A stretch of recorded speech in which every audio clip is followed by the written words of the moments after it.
आइए सबसे पहले खुलूस और मोहब्बत के साथ हम और आप मिलकर दोनों जहां के दाता वो आका मदनी ताजदार, दोनों आलम के मालिक व मुख्तार सैयद अबरार व अखियार मुस्तफ़ा जाने रहमत, शमे बज़्मे हिदायत, नौ शह बज़्मे जन्नत, गुले बाग़े रिसालत, अर्श की ज़ेबो ज़ीनत, फर्श की तीबो नुज़हत, जिनकी शान इन्ना आतैना कल कौसर, शाफ़े मशर साक़ी कौसर, हुज़ूर ताजदार मदीना, राहते क़ल्बो सीना, कायनात की शान, मोमिनों की जान यानी मुहम्मदुर रसूलुल्लाह सल्लल्लाहु तआला अलैहि वसल्लम की बारगाह में सब लोग मोहब्बत के साथ दरूद शरीफ का नजराना पेश करें। पढ़ें, जोर से पढ़ें। अल्लाहुम्मा सल्ली अला अल्लाहुम्मा सल्ली अला सय्यिदना व मौलाना मुहम्मदिन मादन जूद वल करम व अला आलिहिल किराम व असहाबिल इज़ाम व बारिक व सल्लिम सल्लल्लाहु अलैहि सलातम व सलामन अलैका या रसूलल्लाह सल्लल्लाहु तआला अलैहि वसल्लम। इजाजत है? जोर से बोलो, इजाजत है? मेरी आवाज सबको साफ साफ मालूम हो रही है? साफ साफ मालूम हो रही है तो शेर मुलाहिजा फरमाए। शायर लिखता है, दौरे हयात आएगा कातिल कज़ा के बाद, दौरे हयात आएगा कातिल कज़ा के बाद, है इब्तिदा हमारी तेरे इंतहा के बाद। और कत्ले हुसैन असल में मर्गे यजीद है, कत्ले हुसैन असल में मर्गे यजीद है, इस्लाम जिंदा होता है हर करबला के बाद। और यह भी शेर मुलाहिजा फरमाए, हक पर वही है जिसमें शरीयत का रंग है, हक पर वही है जिसमें शरीयत का रंग है, बातिल वो ठहरा जिसमें जलालत का रंग है। और देखो यजीदियों में खुबासत का रंग है, देखो यजीदियों में खुबासत का रंग है, आले नबी हैं जिनमें शराफत का रंग है, आले नबी हैं जिनमें शराफत का रंग है।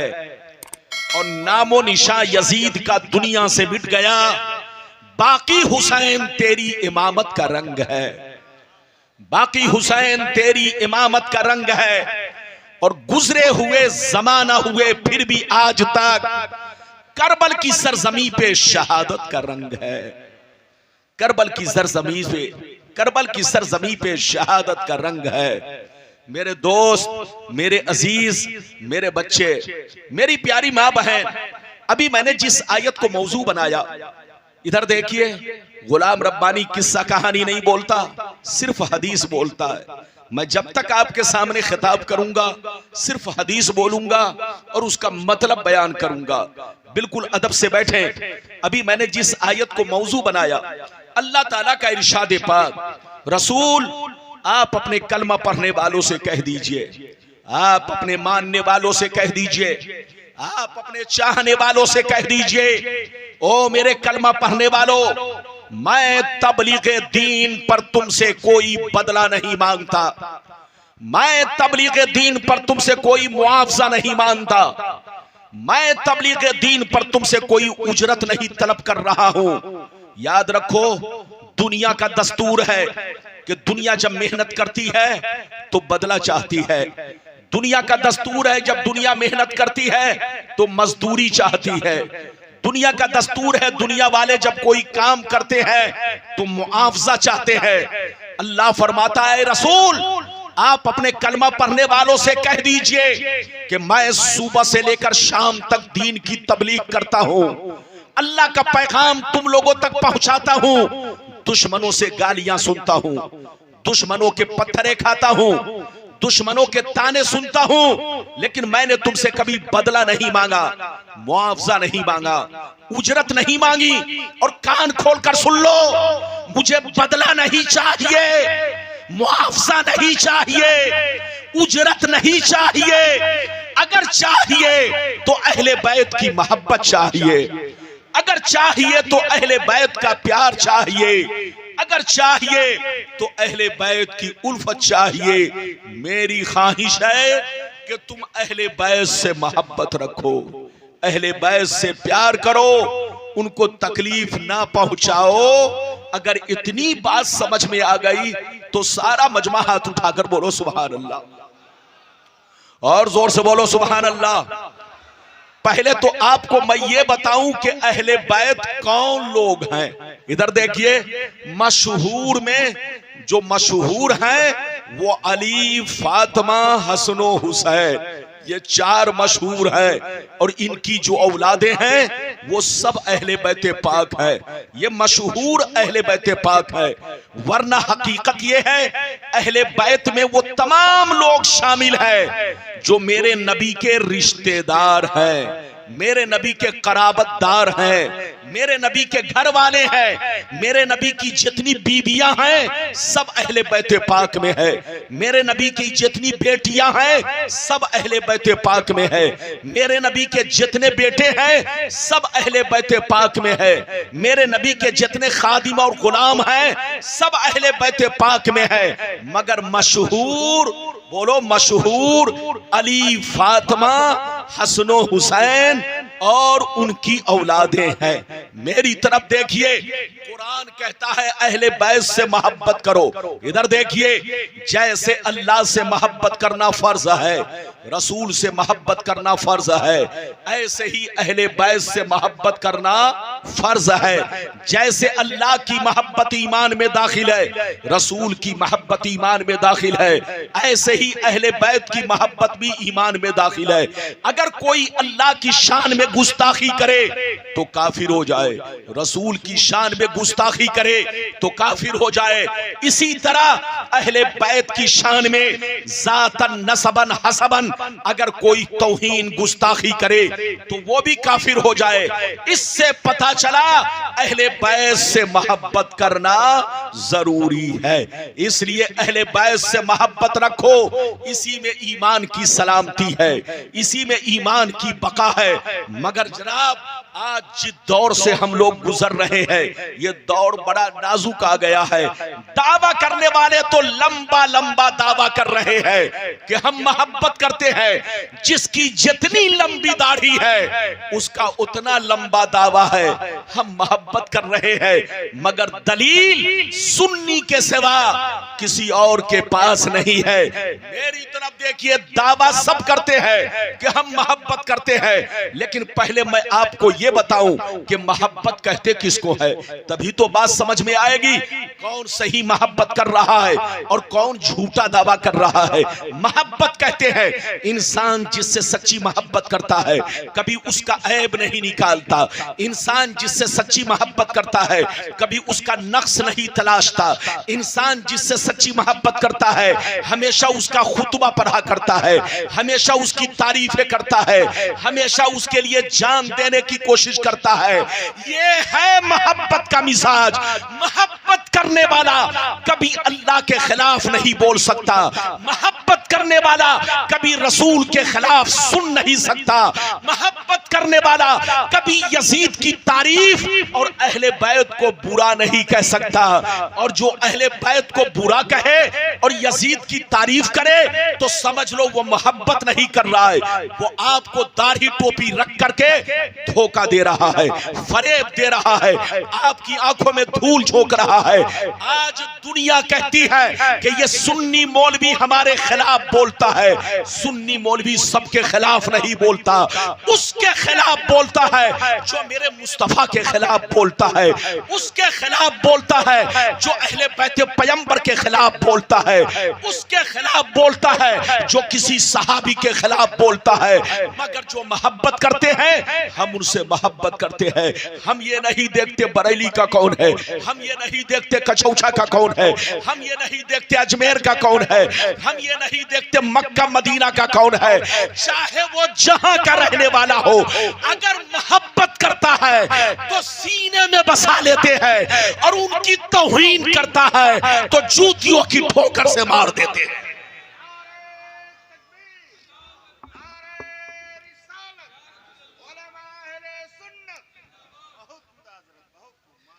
बात समझ में आ रही है कि उत्तर दक्षिण जा रही है?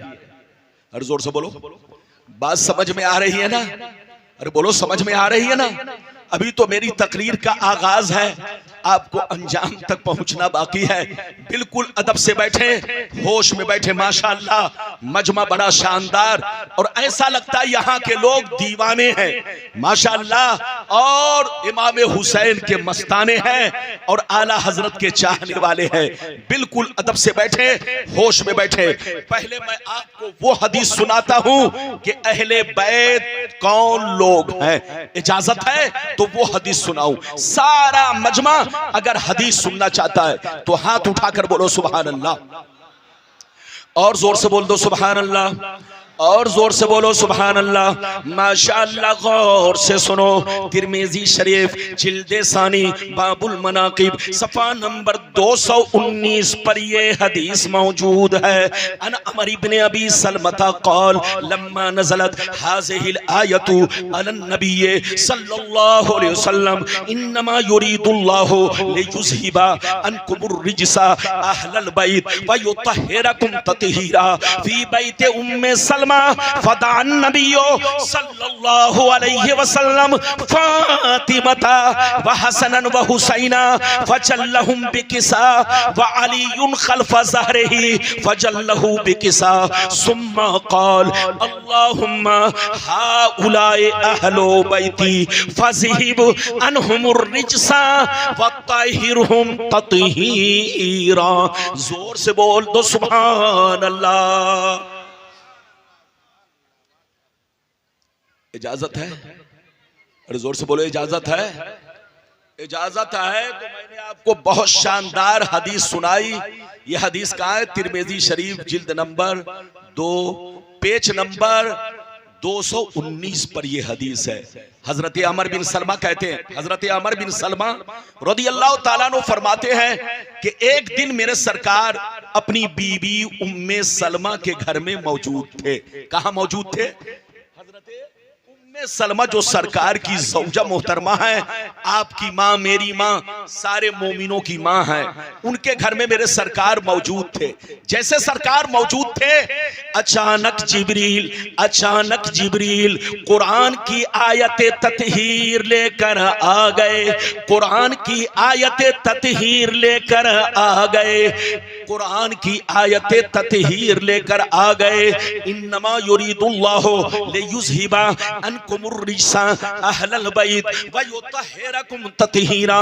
जब कुरान की ये आयत लेकर हजरत जिब्रील उम्मे सलमा के घर में तशरीफ लाए तो मेरे सरकार ने हजरत फातिमा को बुलाया, हसन हुसैन को बुलाया, मौला अली को बुलाया। बुलाने के बाद इरशाद फरमाया, ऐ अली बैठ जाओ, ऐ फातिमा बैठ जाओ, ऐ हसनो हुसैन बैठ जाओ। जब सब लोग बैठ गए तो मेरे सरकार ने अपनी चादर को फैलाया, सबके सरों पर डाल दिया, सबको चादर में लपेट लिया।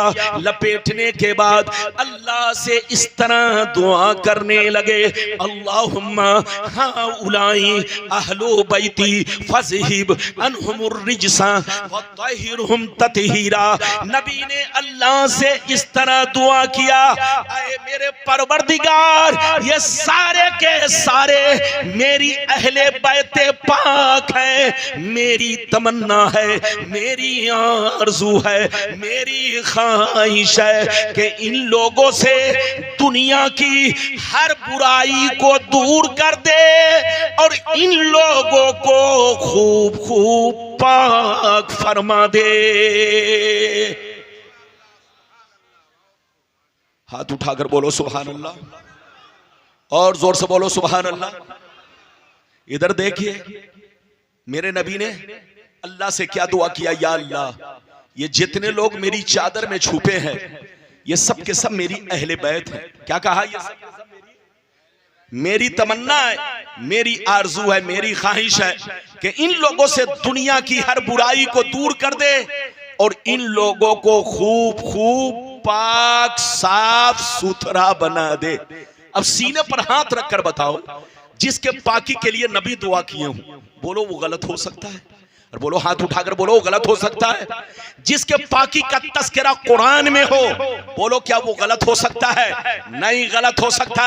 लेकिन कुछ नापाक दाढ़ी टोपी वाले कहते हैं यजीद रहमतुल्लाह अलैह, यजीद को बुरा मत कहो। जैसे मुहर्रम का महीना आता है, चांद निकलता है, ये दाढ़ी टोपी वाले जिसको आप मुसलमान समझते हैं, ये गलियों में घूम घूम कर कहते हैं यजीद को बुरा मत कहो, वो सहाबी का बेटा है, गलत नहीं है, रहमतुल्लाह अलैह कहा करो। अबे पगला, तुमको सहाबी का बेटा नजर आया मगर नबी का नवासा नजर नहीं आया।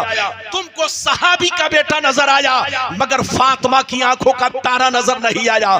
तुमको सहाबी का बेटा नजर आया लेकिन नबी का नवासा नजर नहीं आया। जिस यजीद के बारे में हदीस की सारी किताबें बोलो भरी हुई है, उसकी खुबासत का तज़किरा है। जोर से बोलो, तारीख की जितनी किताबें हैं सब में यजीद की खुबासत का तज़किरा है, उसके जराइम और कराइम का तज़किरा है। तुम उसको रहमतुल्लाह अलैह कहते हो, लेकिन जिनके होठों को मुस्तफा चूमा करते थे, जिनको मुस्तफा कांधे पर बैठाते थे, जिनको मुस्तफा बोलो गोद में बैठाते थे, जिनके रोने से मुस्तफा रो पड़ते थे, जिनको मुस्तफा ने अपने नबी मेरे मुस्तफा ने अपने जिस्म का टुकड़ा फरमाया, उसको तुम बोलो उनको तुम उनकी तुम तारीफ नहीं करते, यजीद की तारीफ करते हो। कान खोल कर सुन लो, याद रखो, जो यजीद का चाहने वाला है वो यजीद की तारीफ करता है।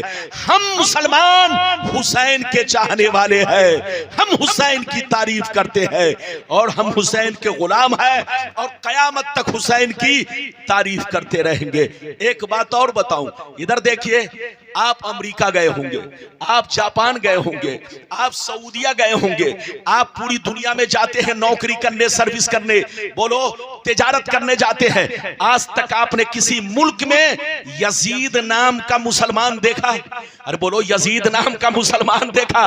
दूर दराज मत जाओ, दरभंगा चले जाओ, अरे बोलो पटना चले जाओ, मुजफ्फरपुर चले जाओ, देवघर चले जाओ, धनबाद चले जाओ, आसनसोल चले जाओ, कलकत्ता चले जाओ, कहीं भी चले जाओ, आपको यजीद नाम का कोई मुसलमान नहीं मिलेगा। हजरात सुनिए, करबला के वाकया से पहले लोग अपने बच्चों का नाम यजीद रखते थे। करबला के वाकया से पहले मुसलमान अपने बच्चों का नाम यजीद रखते थे, मगर करबला के वाकया के बाद मुसलमानों ने अपने बच्चों का नाम यजीद रखना बंद कर दिया, इब्ने ज़ियाद रखना बंद कर दिया। मेरी तरफ देखो जनाब, कान खोलकर सुन लो, अगर यजीद हक पर होता, अच्छा होता, तो जैसे घर घर में हुसैन नाम के लोग हैं, ऐसे ही घर घर में यजीद नाम के होते। जो लोग यजीद की तारीफ करते हैं उनसे कहिए, अगर यजीद अच्छा है तो तुम कल से अपने पोते का नाम यजीद रखो, अपने नवासे का नाम यजीद रखो, अपने बेटे का नाम यजीद रखो। लेकिन वो भी नहीं रखेंगे, उनको पता है कि अगर मैंने यजीद नाम रख दिया तो हुसैन के गुलाम कभी माफ नहीं करेंगे, हुसैन के गुलाम कभी नहीं बख्शेंगे। सुनियो, अहले बैत से मोहब्बत रखो, अहले बैत से प्यार करो, अहले बैत से अकीदत रखो। मैं आपको इधर देखिए, अब वो हदीस सुनाना चाहता हूं कि कसम खुदा कलेजा दहल जाएगा। आप इधर देखिए, नबी ने जो फरमाया, इधर देखिए। अगर सारा मजमा इस हदीस को सुनना चाहता है तो हाथ उठाकर बोलो सुभान अल्लाह, और जोर से बोल दो सुभान अल्लाह, और जोर से बोलो सुभान अल्लाह। माशाअल्लाह, गौर से सुन लो। तिरमिजी शरीफ जिल्दे सानी बाबुल मनाकिब सफा नंबर 220 पर ये हदीस मौजूद है। अन इब्ने अब्बास रदियल्लाहु तआला अन्हु क़ाल क़ाल रसूलुल्लाह सल्लल्लाहु तआला अलैहि वसल्लम अहिब्बुल्लाह लिमा यक़ज़ुकुम मिन निअमी व अहिब्बुनी बिहुब्बिल्लाह व अहिब्बु अहला बैती बिहुब्बी।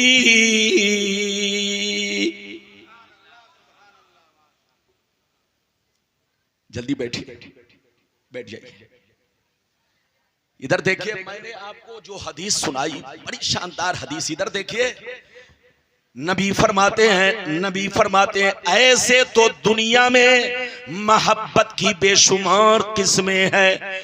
ऐसे तो दुनिया में, हदीस का मतलब बयान कर रहा हूं, हदीस का मफहूम बयान कर रहा हूं। हदीस का मफहूम ये है कि ऐसे तो दुनिया में मोहब्बत की बेशुमार किस्में हैं। माँ की मोहब्बत है, बाप की मोहब्बत है, बच्चों की मोहब्बत है, बीवी की मोहब्बत है, भाई बहनों की मोहब्बत है, रिश्तेदार की मोहब्बत है।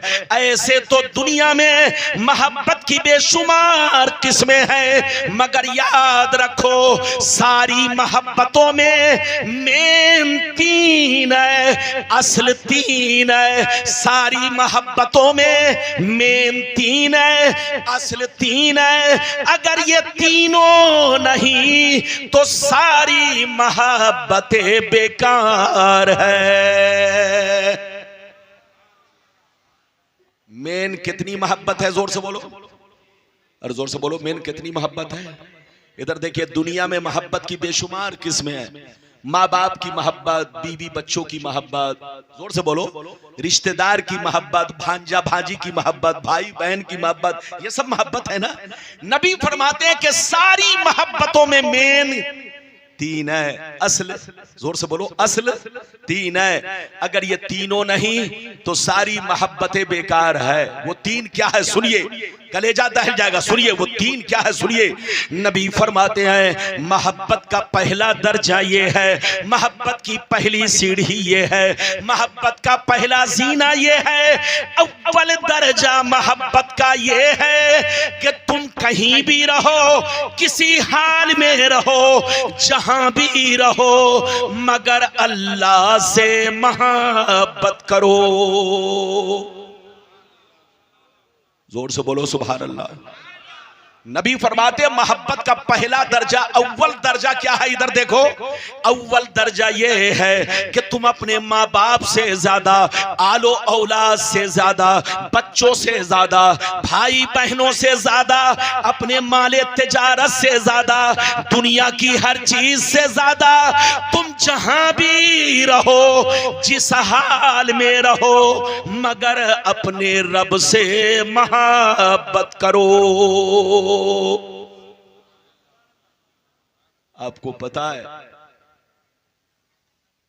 जिसके सीने में रसूल की मोहब्बत तो पैदा हुई, मगर अल्लाह की मोहब्बत पैदा ना हो सकी। जोर से बोलो, अल्लाह की मोहब्बत पैदा, तो समझो कि वो मंजिल तक नहीं पहुंचा। अरे जोर से बोलो, समझो कि वो मंजिल तक नहीं पहुंचा और उसकी मोहब्बत रसूल से अधूरी है। रसूल से, क्योंकि नबी से जिसको सच्ची मोहब्बत होगी उसके सीने में रब की सच्ची मोहब्बत होगी, और जिसके सीने में नबी की सच्ची मोहब्बत नहीं, उसके सीने में रब की सच्ची मोहब्बत नहीं। तो गोया जिसने मेरे रसूल को पा लिया उसने रब को पा लिया, और जिसने रब को पा लिया गोया वो अपनी मंजिल मकसूद तक पहुंच गया। आपको पता है, मेरा रब सिर्फ हमारा महबूब नहीं, आपका महबूब नहीं, अरे बोलो, सिर्फ इंसान और जिन्नात का महबूब नहीं, वो चरीन परीन, बोलो, कीड़े मकोड़े, दरिया की जितनी मखलूक है, सारे आलम, सारी दुनिया का महबूब परवरदिगार है। परवरदिगार ऐसा महबूब है जो नबियों का महबूब, जो रसूलों का महबूब, जो सारे वलियों का महबूब। इसलिए सबसे ज्यादा किससे मोहब्बत हो? अल्लाह से। हाथ उठाकर बोलो, सबसे ज्यादा किससे मोहब्बत हो? अल्लाह ताला से। इधर देखो, और अल्लाह ताला से मोहब्बत का मतलब यह है कि जब मुसीबत पड़े तो उसके खिलाफ जबान मत खोलो, सब्र करो। और बोलो, जब तुम्हारी आजमाइश का वक्त आए तो उसके खिलाफ शिकायत न करो, सब्र करो। ये है अल्लाह से सच्ची मोहब्बत।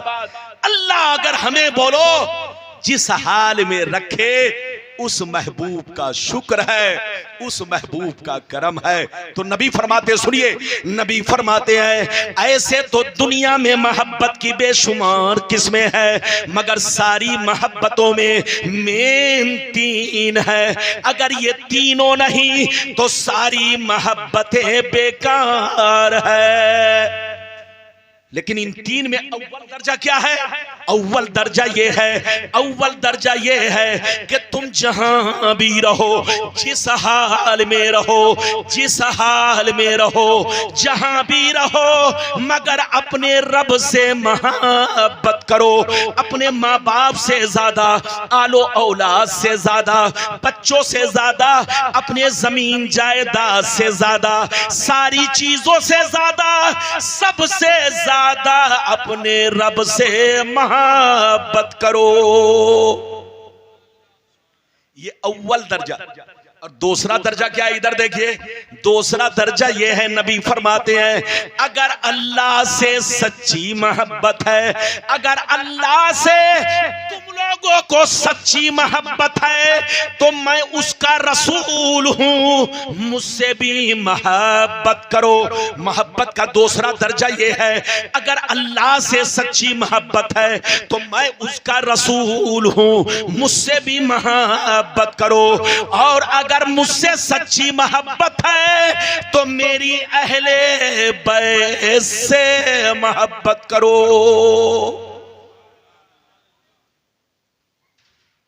कितने लोगों ने हदीस सुन लिया, लगता है आप लोग थक गए। और बोलो थके तो नहीं है। किस्सा कहानी सुनने में आदमी सुस्त नहीं पड़ता, लेकिन हदीसों कुरान सुनने में बोलो आदमी सुस्त क्यों पड़ता है? आपको पता है? बोलो पता है सुस्त क्यों पड़ता है? इसलिए है क्योंकि हदीसों कुरान से दिल को सुकून मिलता है। अरे बोलो हदीसों कुरान से। और जब सुकून मिलता है तो अब आदमी चाहता है कि हम ज्यादा कुछ न बोले, बस सुनते रहे। इधर देखिए, अगर किसी को नींद ना आती हो तो नींद की गोली खाने की कोई जरूरत नहीं है। आजमा के देख लीजिए, आजमा के देख लीजिए, चाहे वो औरतें हो चाहे मर्द हो, जिसको रात में नींद ना आए उसका आसान इलाज ये है कि बिस्तर से उठे, वजू करे और कुरान पढ़ना शुरू कर दे।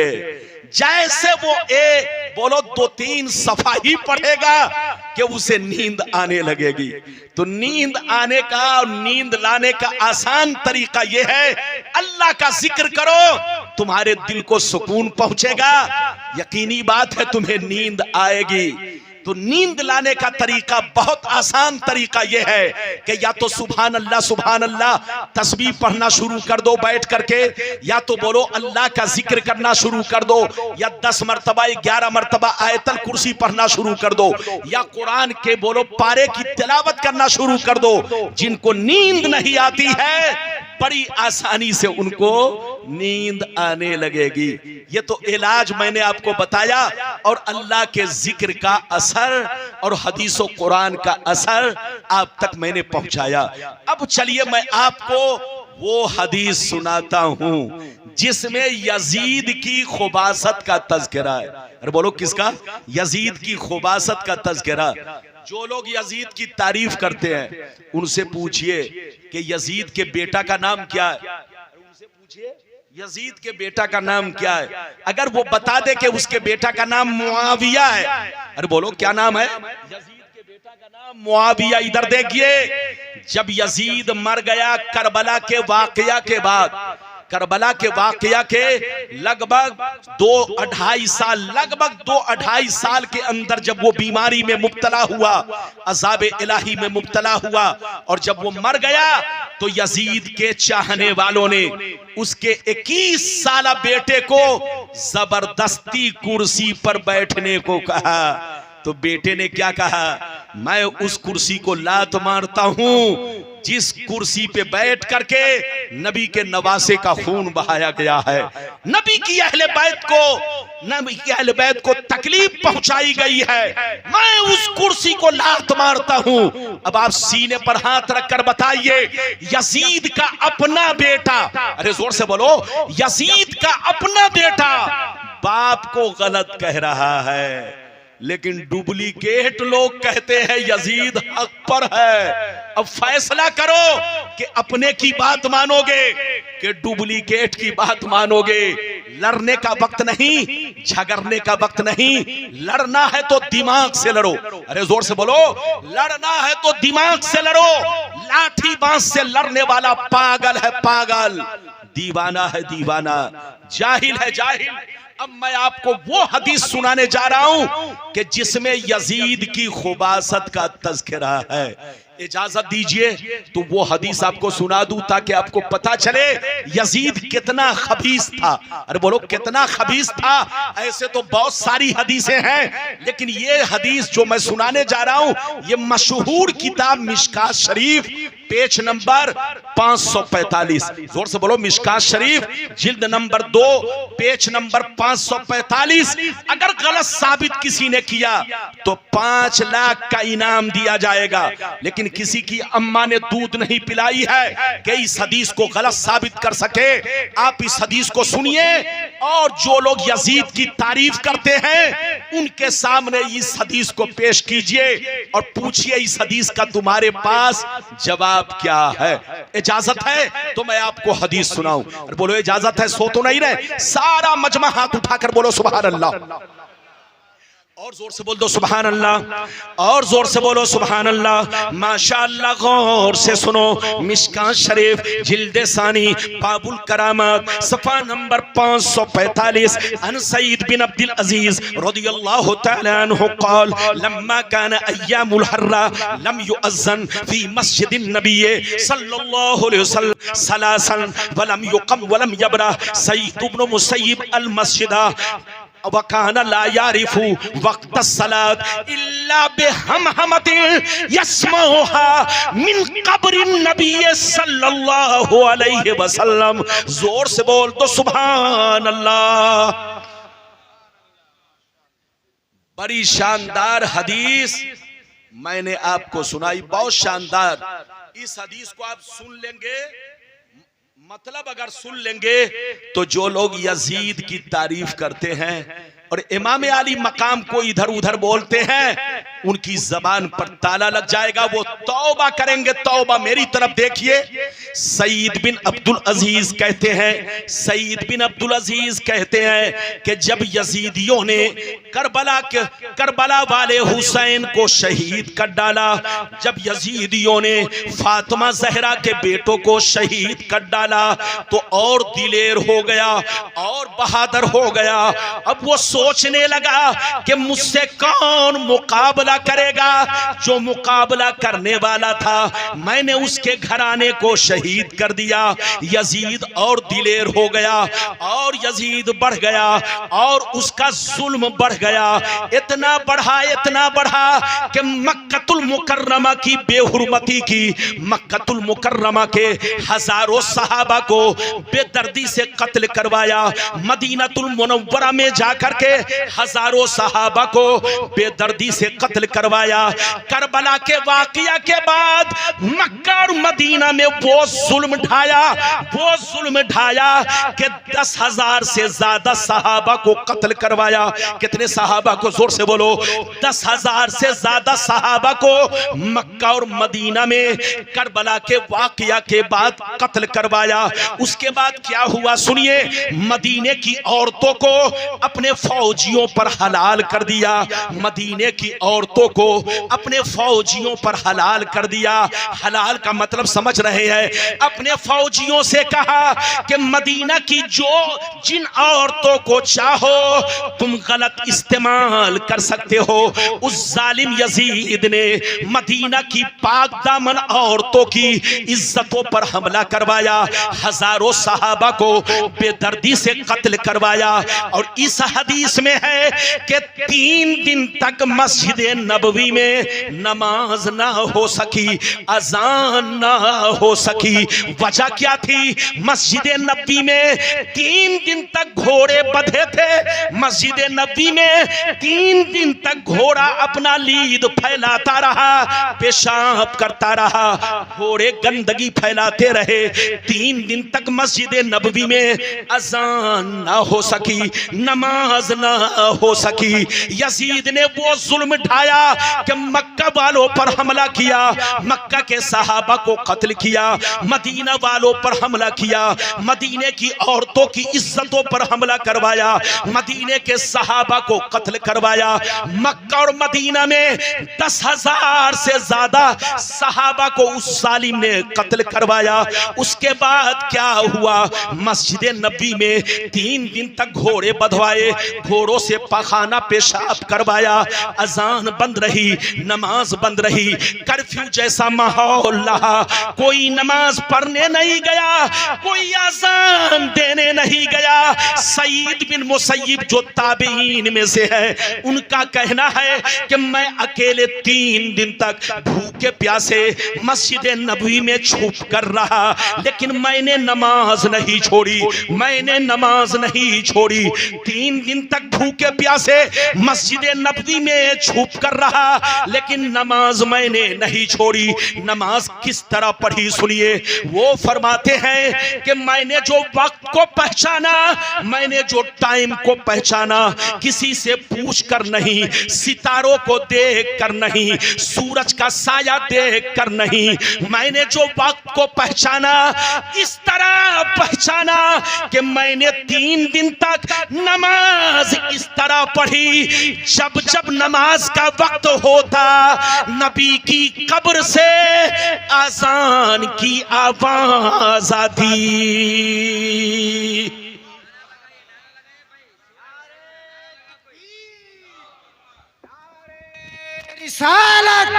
नारे रिसालत, मसलक आला हजरत, या हुसैन या हसन, नारे तकबीर, नारे रिसालत।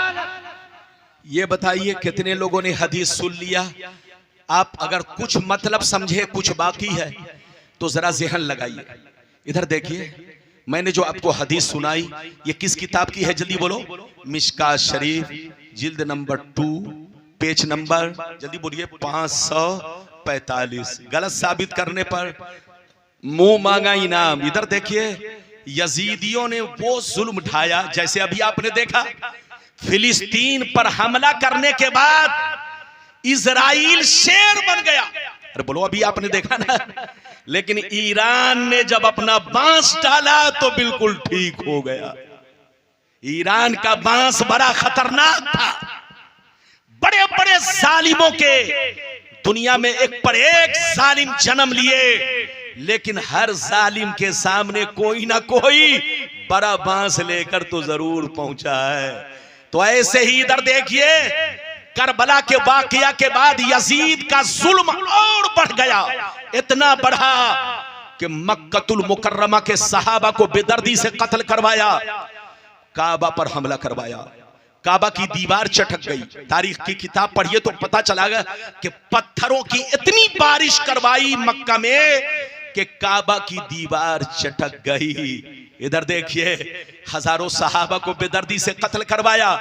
जब इसके फौजी मदीना पहुंचे तो मदीना में वो जुल्म ढाया कि हजारों सहाबा को कत्ल किया, औरतों की इज्जतों पर हमला करवाया। मस्जिद नबवी में 3 दिन तक घोड़े बंधवाए, घोड़ों से पखाना पेशाब करवाया। अब आप सीने पर हाथ रखकर बताओ, जो मस्जिद में घोड़ा बंधवाए, घोड़ों से पखाना पेशाब करवाए, जो मुसलमान की बेटियों को अपने फौजियों के लिए हलाल कर दे, उससे बड़ा जालिम, उससे बड़ा शैतान इस दुनिया में कौन हो सकता है?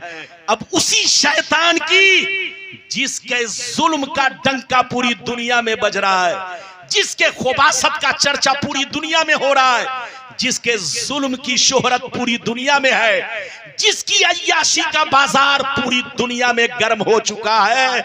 सारी दुनिया को खबर है कि यजीद कैसा शैतान था। उस यजीद की दाढ़ी टोपी वाले अपने आप को मुसलमान कहने वाले कहते रहमतुल्लाह अलैह।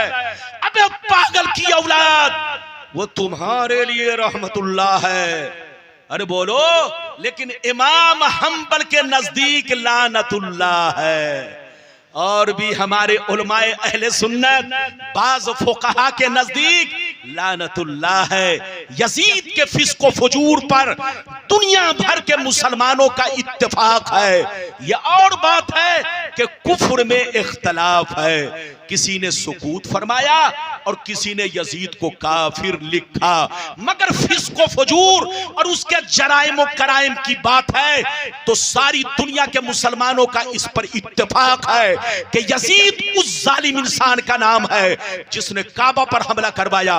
यजीद उस जालिम इंसान का नाम है जिसने फातिमा ज़हरा के बेटों को करबला के मैदान में 3 दिन का भूखा प्यासा रखकर उनको बेदर्दी से शहीद करवाया। यजीद उस जालिम इंसान का नाम है जिसने फातिमा की बेटियों के हाथों में पांव में जंजीर और बेरे बांध करके, बेड़ियां बांध करके ऊंट की नंगी पीठ पर बैठाकर शाम और इराक के बाजारों में दर बदर फिराया। यजीद उस जालिम इंसान का नाम है कि जब हुसैन का सर उसके दरबार में पहुंचा, हदीस में है जब यजीद के दरबार में हुसैन का सर पहुंचा तो डंडा उनके होठों पर मार कर कह रहा था, इधर देखिए कि अगर तुम मेरी बैअत कबूल कर लेते तो तुम्हारा ये हश्र ना होता। हजरत एक सहाबी वहीं पर खड़े थे, हजरत ज़ैद बिन अरकम, उन्होंने कहा अबे जालिम, उस होंठ पर डंडा मार रहा है जिन होठों को मुस्तफा चूमा करते थे, जिनके रोने से मुस्तफा रो पड़ते थे, जिनको मुस्तफा देखते नहीं थे तो बेचैन हो जाते थे, उस हुसैन के होठों पर डंडा मार रहा है। जालिम, कयामत में तुम रब को क्या मुंह दिखाओगे। हजरत यजीद के जुल्म का डंका पूरी दुनिया में बज रहा है, यजीद की खुबासत का चर्चा पूरी दुनिया में हो रहा है, लेकिन हुसैन की शराफत, हुसैन की तहारत, हुसैन के तकवा और परहेजगारी का चर्चा पूरी दुनिया में हो रहा है। जान तो दे दी मगर बातिल के हाथ में अपना हाथ ना दिया। आप होते तो झुक जाते, अरे बोलो कोई और होता तो झुक जाता। कहता यजीद ने कहा, यजीद ने खबर कहलवाया, हुसैन तुम मेरी बैअत कबूल कर लो, तुम जो चाहोगे वो तुमको दिया जाएगा। लेकिन हुसैन ने यही जवाब दिया, एक शराबी, एक अय्याश, एक जानी, एक बेनमाजी, जराइम कराइम के हिमालय पहाड़ बदनामे जमाना को मैं अपने नाना की उम्मत का अमीर नहीं बना सकता, वरना कयामत तक के लिए इस्लाम का दामन दागदार हो जाएगा। हुसैन ने इनकार कर दिया। इनकार करना था कि जंग छिड़ गई, वो कौन ऐसा जुल्म है जो जालिम ने नहीं किया। लेकिन वाह रे फातिमा का जहरा, लड़ते लड़ते आखिरी वक्त में, इधर देखिए जब शहादत का वक्त आया आप सजदे में गए, आपने रब को सजदा किया। शिमरे लईन ने आकर के आपके दोषे अनवर पर खंजर चलाया। इन्ना लिल्लाहि व इन्ना इलैहि राजिऊन। दुनिया समझ रही थी कि हुसैन कत्ल होकर मिट गए, खानदान हुसैन मिट गए, हुसैन का नाम दुनिया से अब मिट जाएगा। लेकिन वाह, इधर देखिए जनाब, रब का कानून देखो, जालिम दुनिया से मिट जाता है लेकिन मजलूम दुनिया में बाकी रहता है, कातिल दुनिया से मिट जाता है, मकतूल दुनिया में बाकी रहता है।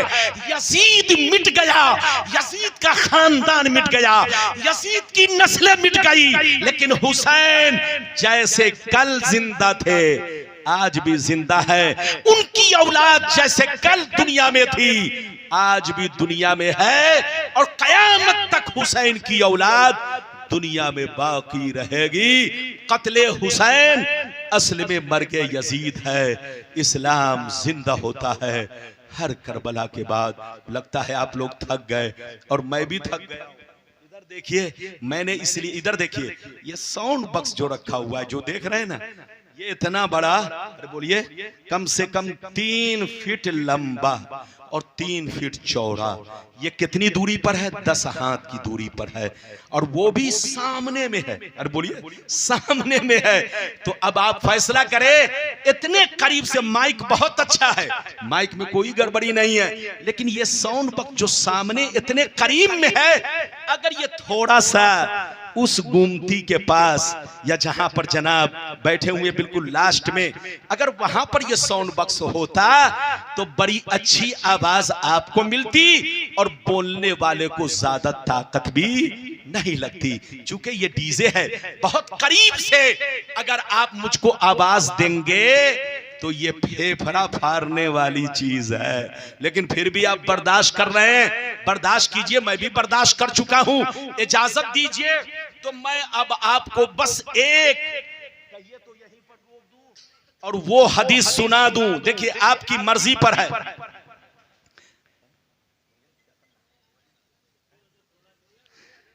इधर देखिए, अगर इजाजत दीजिए तो अब मैं हदीसें तो बहुत है, सुनाऊंगा तो घंटों लग जाएगा, लेकिन सबका ख्याल रखना है।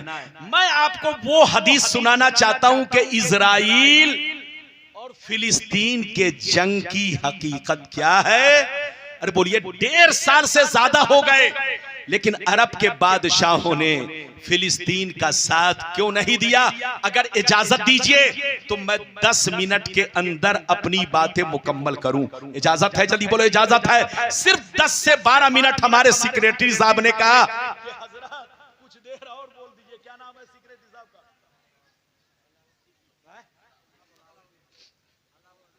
जनाब अलाउद्दीन साहब, ये जलसे के सेक्रेटरी साहब हैं माशाअल्लाह। यहाँ कमेटी के हो गए माशाअल्लाह, जलसे के सेक्रेटरी, कमेटी के सेक्रेटरी, बोलिए महल्ले के सेक्रेटरी जनाब अलाउद्दीन साहब हैं। बहरहाल मैं आपके सामने 12 से 15 मिनट एक हदीस सुनाऊंगा, बस एक हदीस। हदीसें तो बहुत हैं, मैं इधर देखिए, अगर सुनाना चाहूं तो काफी वक्त लग जाएगा, लेकिन बस वो हदीस सुन लीजिए कि इजराइल और फिलिस्तीन की जंग में अरब के बादशाहों ने अब तक फिलिस्तीन का साथ क्यों नहीं दिया।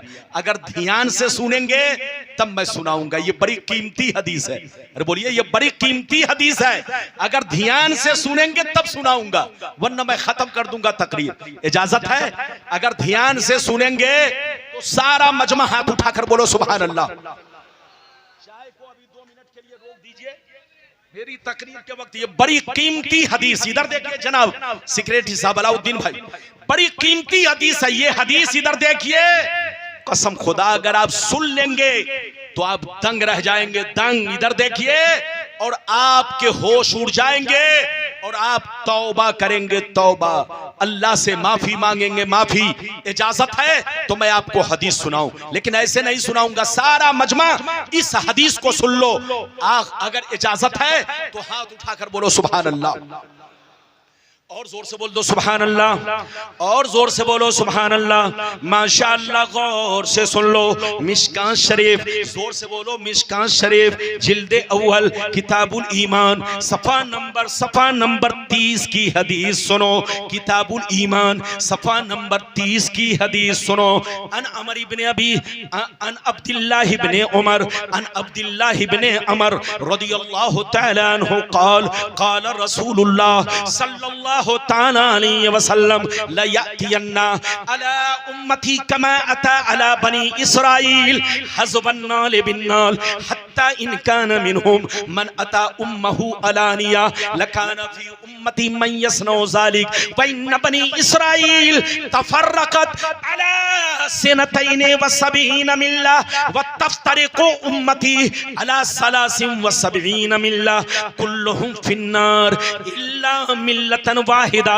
क़ालू मन हिया या रसूल अल्लाह फ़क़ाल मा अना अलैहि व अस्हाबी। जोर से बोल दो सुभान अल्लाह। बस 10 मिनट ध्यान से सुनिए, मैंने आपको हदीस सुना दिया, बड़ी शानदार हदीस। नबी फरमाते हैं कि मेरी उम्मत पर वो जमाना जरूर आएगा जैसा बनी इसराइल पर आया। जोर से बोलो। नबी ने क्या कहा? मेरी उम्मत पर वो जमाना जरूर आएगा जैसा बनी इसराइल पर आया। बनी इसराइल कौन है आपको पता? अरे बोलो, बनी इसराइल कौन है? पता है आपको? नहीं पता है। अमेरिका बनी इसराइल है, इजराइल बनी इसराइल है। जितने ईसाई हैं सब कौमें बनी इसराइल है, सब बनी इसराइल से है। जितने यहूदी हैं सब बनी इसराइल से हैं। और नबी ने क्या कहा सुनिए, 1400 बरस पहले नबी ने फरमाया कि मेरी उम्मत पर वो जमाना जरूर आएगा जैसा बनी इसराइल पर आया। जो हाल बनी इसराइल का हुआ वही हाल मेरी उम्मत का होगा। जो काम बनी इसराइल ने किया वही काम मेरी उम्मत के लोग करेंगे।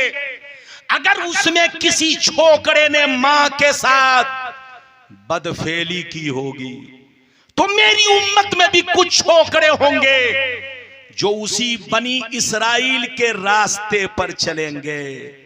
आगे सुनिए, नबी फरमाते हैं वो लोग 72 फिरकों में बट गए और मेरी उम्मत के लोग उनसे दोस्ती की वजह से 73 में बट जाएंगे।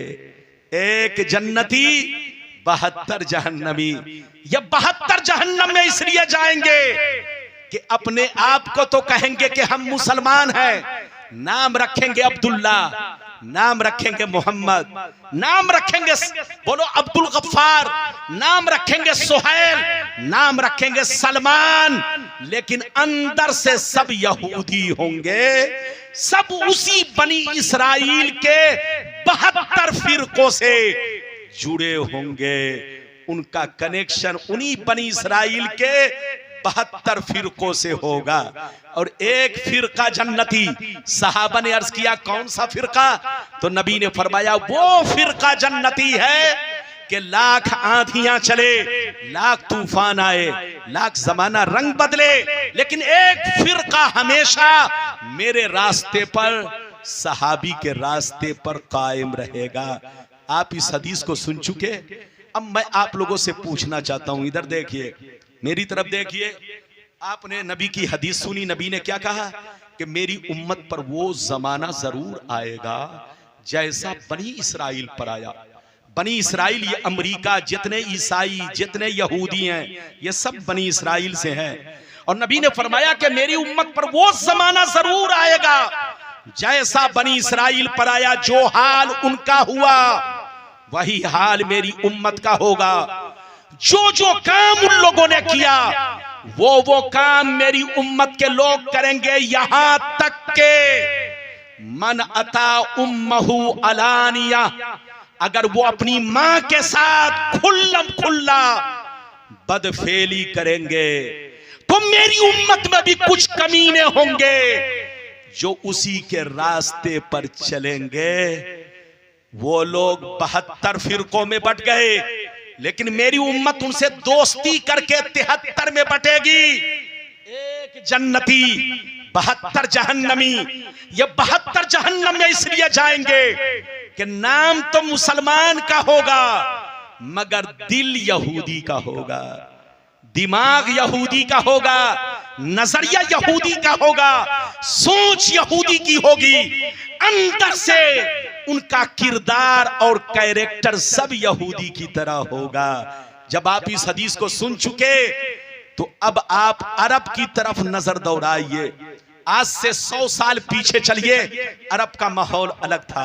आज से 200 बरस पीछे चलिए, अरब का माहौल अलग था। जब तक तुर्कियों की हुकूमत थी, अरे जोर से बोलो, जब तक अरब में तुर्कियों की हुकूमत थी, अरब के मुसलमानों का माहौल अलग था। लेकिन आज से 250 बरस पहले यहूदियों के बहकावे में आकर के, ईसाइयों के बहकावे में आकर के, दो मशहूर घराने का नौजवान छोकरा जिसका नाम मोहम्मद बिन अब्दुल वहाब नजदी, जो वहाबियों का इमाम है, जो वहाबी फिरके का सरगना है, जो वहाबियों का इमाम है, वो यहूदियों के जाल में फंस करके तुर्कियों से बगावत करना शुरू कर दिया। अपनी फौजें तैयार की और दूसरा नौजवान आले सऊद आले सऊद और मोहम्मद बिन अब्दुल वहाब नजदी ने मिलकर अपनी फौजें तैयार की और यहूदियों के बहकावे में आकर के तुर्कियों से बगावत छेड़ दिया, कत्लो क़िताल करने लगे, जदलो जदाल कत्ले करने लगे। तुर्की लोग बड़े रहम दिल थे। तुर्कियों ने कहा कि खून बह रहा है तो हमारे भाई का बह रहा है, कहीं ऐसा ना हो लड़ते लड़ते हम लोग दुनिया से साफ खत्म हो जाए। ऐसा करो, तुमको कुर्सी चाहिए, मैं कुर्सी देने के लिए तैयार हूं, लेकिन आपस में खून रेजी बंद करो, सीज फायर करो, सीज फायर करो, खून रेजी बंद करो, मैं तुमको अपनी कुर्सी दे रहा हूं। तुर्कियों ने अपनी कुर्सी मोहम्मद बिन अब्दुल वहाब नजदी और आले सऊद दोनों के हवाले कर दी और आज तक इन दोनों की हुकूमत चल रही है 250 बरस से। इधर देखिए ये सलमान वगैरह जो है ये आले सऊद है और वहां जितने मुतव्वा आपको मिलेंगे, जितने इमाम मिलेंगे, जितने मुफ्ती मिलेंगे, जितने काजी मिलेंगे, वो सब मोहम्मद बिन अब्दुल वहाब नजदी की औलाद है। तो दो लोगों की हुकूमत वहां चल रही है, दो लोगों की मिली जुली सरकार चल रही है। जब तुर्कियों ने अपनी हुकूमत इनको हवाले कर दिया, जैसे इनकी हुकूमत आई तो सुन्नियों का जितना बनाया हुआ कानून था सबको तोड़ डाला, अपना सिरे से अलग से नया कानून, नई जमात, नया मिशन, नया नजरिया, नया अकीदा उसने अहले सुन्नत वल जमात से अलग होकर के अपना नया अकीदा गढ़ा। और इधर देखिए फिर उसने अरब का दरवाजा ऐसा खोल दिया जो दरवाजा फारूक आजम ने बंद किया था और तुर्कियों तक वो दरवाजा बंद था।